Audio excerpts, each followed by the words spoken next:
So the situation on board the Sea-Watch 3 for the guests that we rescued on the 12th of June was a time of very mixed feelings. So there was relief after, facing almost certain death at sea and then being rescued.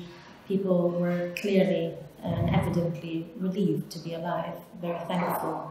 They could catch their breath. And also they were able to process a lot of the things that had happened to them in their journey beforehand. So in and of itself, being rescued at sea is a urgent emergency that needs to end as soon as possible. But that was only made worse by the fact that the people that we had on board before that were in detention centers in Libya, being tortured, they were trafficked, they were kidnapped, they had suffered tremendous human rights abuses, and they hadn't been able to process that.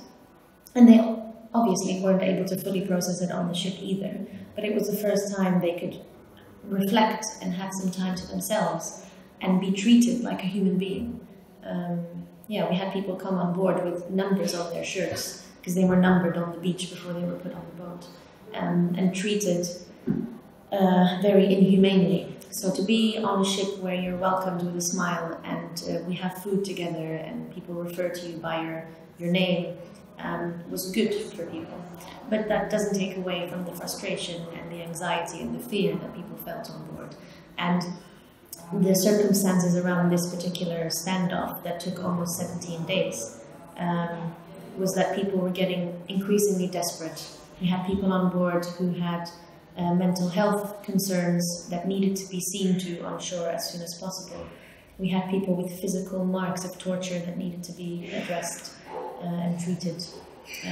We had people who had expressed suicidal thoughts, so we were also on suicide watch in the final few days out of fear that people would actually jump overboard as they said they would. So yeah, it was quite a difficult time, and even though we tried to make the mood as steady as possible, it's inevitable that it will go up and down.